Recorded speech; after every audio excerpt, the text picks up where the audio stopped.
ದೇಶದ ಗ್ರಾಹಕರ ಹಿತರಕ್ಷಣೆ ಮತ್ತು ಮಾರುಕಟ್ಟೆಯಲ್ಲಿ ಪಾರದರ್ಶಕತೆ ತರುವ ನಿಟ್ಟಿನಲ್ಲಿ ಕೇಂದ್ರ ಗ್ರಾಹಕ ವ್ಯವಹಾರಗಳ ಸಚಿವಾಲಯವು ಮಹತ್ವದ ನಿರ್ಧಾರ ಕೈಗೊಂಡಿದೆ. ಇನ್ಮುಂದೆ ಅಡುಗೆ ಎಣ್ಣೆ ತಯಾರಕರು ಅಥವಾ ಪ್ಯಾಕೇಜರ್ಸ್ ತಮಗೆ ಇಷ್ಟ ಬಂದ ಗಾತ್ರ ಹಾಗೂ ಪ್ರಮಾಣದಲ್ಲಿ ತೈಲವನ್ನು ಮಾರಾಟ ಮಾಡುವಂತಿಲ್ಲ.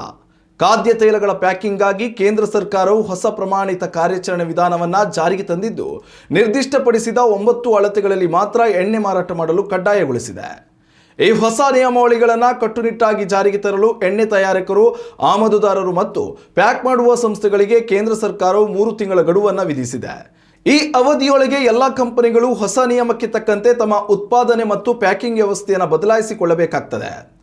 ಪರಿಷ್ಕೃತ ನಿಯಮದ ಪ್ರಕಾರ ಅಡುಗೆ ಎಣ್ಣೆಯನ್ನು ಕೇವಲ 200 gram, 500 gram, 1 litre, 2 litre, 3 litre, 4 litre, 5 litre, 15 litre ಮತ್ತು 20 ಲೀಟರ್ ಪ್ಯಾಕೇಜ್ ಅಥವಾ ಡಬ್ಬಿಗಳಲ್ಲಿ ಮಾತ್ರ ಮಾರಾಟ ಮಾಡಬಹುದು. ಗ್ರಾಹಕರು ಹೆಚ್ಚಾಗಿ ಬಳಸುವ ಪಾಮ್ ಆಯಿಲ್, ಸೂರ್ಯಕಾಂತಿ, ಸೋಯಾಬೀನ್, ಸಾಸಿವೆ, ಶೇಂಗಾ ಹಾಗೂ ಜೋಳದ ಎಣ್ಣೆ ಸೇರಿದಂತೆ ಎಲ್ಲ ಪ್ರಮುಖ ಖಾದ್ಯ ತೈಲಗಳಿಗೆ ಈ ಆದೇಶ ಅನ್ವಯವಾಗ್ತದೆ. ಆದರೆ ಅತ್ಯಂತ ಸಣ್ಣ ಪ್ರಮಾಣದ ಅಂದರೆ 200 ml ಗಿಂತ ಕಡಿಮೆ ಇರುವ ಸಾಚೆ ಪ್ಯಾಕೆಟ್ಗಳಿಗೆ ಈ ನಿಯಮದಿಂದ ವಿನಾಯಿತಿ ನೀಡಲಾಗಿದೆ. ಉತ್ತಮ ಸಂಸ್ಕಾರಯುತ ಶಿಕ್ಷಣದೊಂದಿಗೆ VSS English medium CBSE school Udupi Muddur.